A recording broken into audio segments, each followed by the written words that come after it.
मंत्री महोदय महसूल काय बोलतात, ह्यांच्यावर कारवाई. अरे कारवाई करायची करा, आम्ही नाही घाबरत, आम्ही लोकांची बाजू घेतच राहणार. आम्ही या बाबतीत कुठेही हलगर्जीपणा करणार नाही. त्यामुळे माझ्यावर कारवाई करून जर ह्याच्यावर SIT लागत असेल, ह्याच्यावर कुठेतरी लक्ष दिलं जात असेल, ह्याच्यावर जे इन्व्हेस्टिगेशन या पेपर फुटीवर होणार असेल तर मी जेलमध्ये पण जायला तयार आहे. पण या बाबतीत SIT झाली पाहिजे. आणि जर एखाद्या मंत्र्यावर उलट बोलून, त्यांच्यावर बोलून SIT सहजपणे जर बसत असेल तर हो, आम्ही म्हणतो या सरकारने या बाबतीत भ्रष्टाचार केलेला आहे. तर नसेल केला तर SIT लावा. मग का तुम्ही पेपर फुटी थांबवू शकत नाही? अध्यक्ष महोदय, या पेपर फुटीच्या बाबतीत तुम्ही बघितलं तर अमरावतीला ARN नावाचं एक सेंटर आहे. त्याच्या तलाठी भरतीच्या वेळेस तिथं पेपर फुटला होता.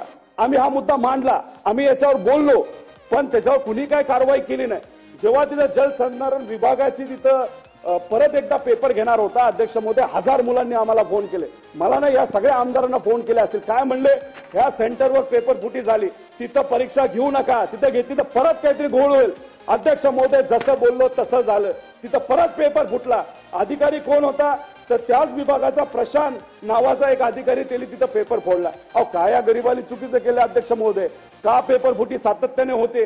अध्यक्ष महोदय, याच्यामध्ये काय रॅकेट आहे का?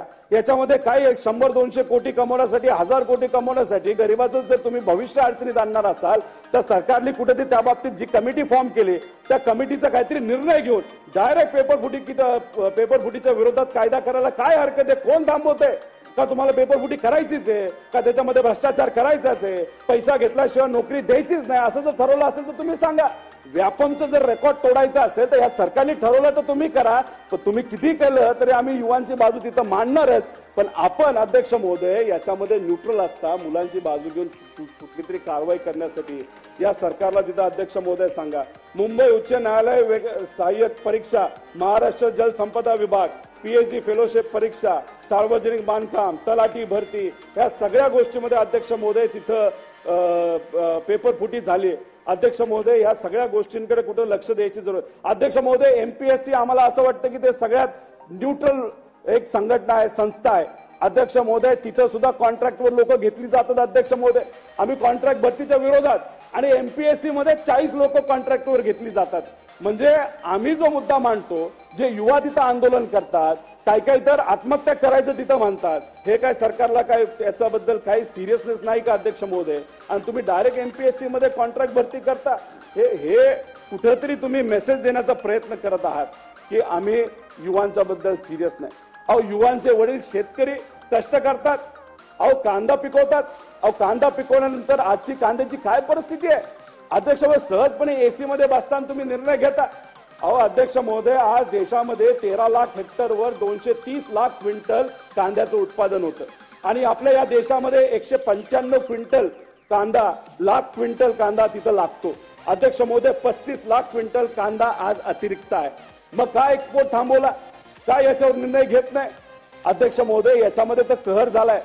गुजरातमध्ये कांदा मार्च मध्यपासून पुढे कांदा शेतकऱ्याकडे यायला सुरुवात होतो, आणि महाराष्ट्रातला तोपर्यंत शेतकऱ्याचा कांदा संपलेला सुद्धा असतो.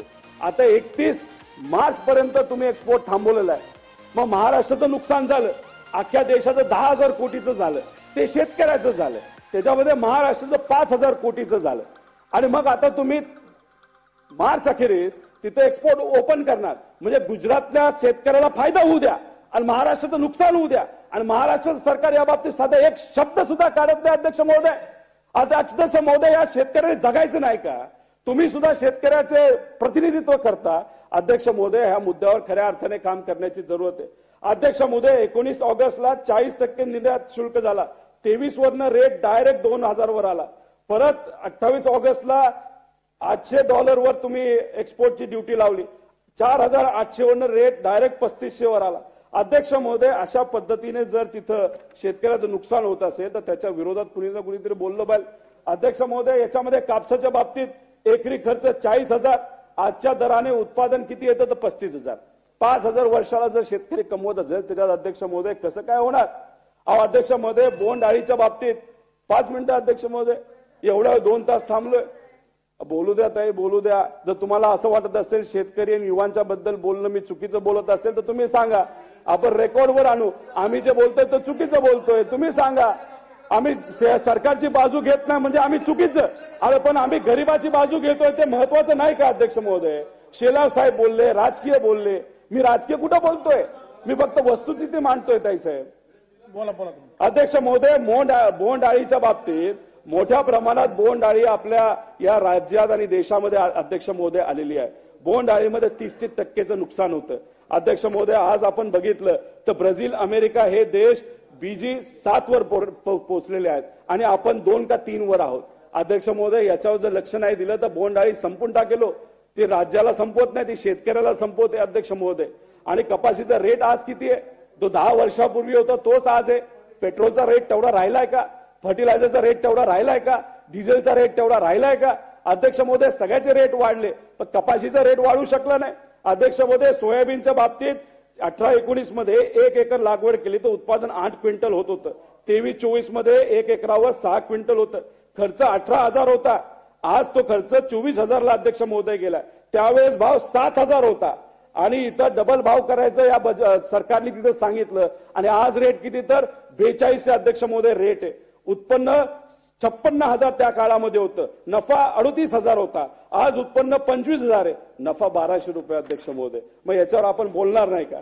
तसा शेतकरी आत्महत्याचा विषय अध्यक्ष महोदय, एकनाथ शिंदे साहेब बोलले होते मी आल्यानंतर एक सुद्धा आत्महत्या होणार नाही.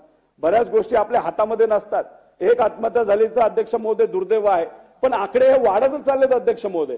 आपण कर्नाटकात बघितलं 2021ला 917 होते, 22ला 968 झालं, नोव्हेंबर 23ला 450 झालं. पण महाराष्ट्रामध्ये हा आकडा अध्यक्ष महोदय वाढतच चाललाय. 14 आणि 19च्या 5 वर्षामध्ये 5,000 आत्महत्या शेतकऱ्यांनी केल्या आणि 19-22 मध्ये 2.5 वर्षामध्ये 1,600 आत्महत्या झाल्या. अध्यक्ष महोदय, मी म्हणतो एक आत्महत्या तरी झाले पण ह्याच्यावर काम करा. मराठवाड्यामध्ये 2.5 लाख शेतकरी आत्महत्या करण्याचा विचार करत आहे असा रिपोर्ट आलाय. पण रिपोर्ट बद्दल कुणी चर्चा नाही केली अध्यक्ष महोदय. आमचं मत एवढंच आहे, चर्चा करा, काहीतरी मार्ग करा, शेतकऱ्याला कुठेतरी मदत करा अध्यक्ष महोदय. आपण विम्याच्या बाबतीत बोललो, मदत पोहोचली का शेतकऱ्याला? नाही. अहो, आम्ही म्हणत नव्हतो 1 रुपयाला द्या, आम्ही म्हणतो 100 रुपये लावा, 200 रुपये लावा. पण अडचणीच्या काळामध्ये विम्याचा पैसा येणं महत्वाचं आहे. आज तिथं कंपनी आणि सरकार भांडते पण शेतकऱ्याला काय करायचं? व्याजावर 5% महिन्याला त्यांना पैसे घ्यावे लागतात अध्यक्ष महोदय. वेळेवर पैसा मिळणं फार महत्वाचं आहे. गेल्या वर्षी सातत्याने जो पाऊस आला त्याच्यामध्ये शेतकऱ्याचं नुकसान झालं, त्याचे पैसे तिथं अध्यक्ष महोदय आले नाहीत. तर मग या शेतकऱ्याच्या बाजूने आज खऱ्या अर्थाने बोलण्याची जरूरत आहे. कायदा सुव्यवस्था हे सगळे विषय अध्यक्ष महोदय महत्वाचे आहेत, याच्या खोलामध्ये मी जाणार नाही. आज जर आपण बघितलं, मला फक्त जाता जाता एवढंच सांगायचंय की मुख्यमंत्री असतील, उपमुख्यमंत्री असतील, मंत्री असतील, त्यांनी एक गोष्टीची जबाबदारी घ्यावी. कोण तुमच्यापाशी येतं याचा अंदाज तरी घ्या. गुंड लोक येतात तुमच्याबरोबर फोटो काढतात, मंत्र्याला येऊस तर रील काढतात. समजूया, असं समजूया मंत्र्यांना माहित नाही. पण अध्यक्ष महोदय, तो फोटो बाहेर गेल्यानंतर बाहेर एक संदेश जातो, हे सरकार गुंडाचं ऐकते, गुंडाला कुणी हात लावणार नाही. अध्यक्ष महोदय, एक पुण्याचा कुठला तरी गुंड त्याने कितीतरी मर्डर केलेत. सीपीला जेव्हा बोलवलं, सीपीकडे जाताना भला मोठा ताफा येऊन गेला, रील बनवला, परेड केली आणि दुसऱ्या दिवशी रील पब्लिक केली. मग लोकांनी काय समजायचं की गुंडाबरोबर पोलीस आहेत, मंत्री आहेत? मग असं जर लोकांना हे परसेप्शन गेलं, मग आम्ही असं समजायचं का लोकसभेमध्ये गुंडाचा वापर केला जाईल, विधानसभेमध्ये गुंडाचा वापर केला जाईल, पैशाचा वापर केला जाईल? अध्यक्ष महोदय, हा सिग्नल अतिशय वाईट सिग्नल आहे आणि आपल्या या महाराष्ट्रासाठी तर अतिशय वाईट सिग्नल आहे. त्यामुळे या बाबतीत मंत्री महोदयांनी सुद्धा काळजी घ्यावी आणि हे जे गुंड मोकाट फिरतायत त्यांना एकदा जेलमध्ये टाकावं आणि त्या बाबतीत कारवाई घेतली तर मी होम मिनिस्टर साहेबांना तिथं मानेल. साहेब, या सगळ्या गोष्टींमध्ये हे सरकार लक्ष देईल अशी अपेक्षा आम्ही सर्वजण करतो. आणि जाता जाता फक्त एवढं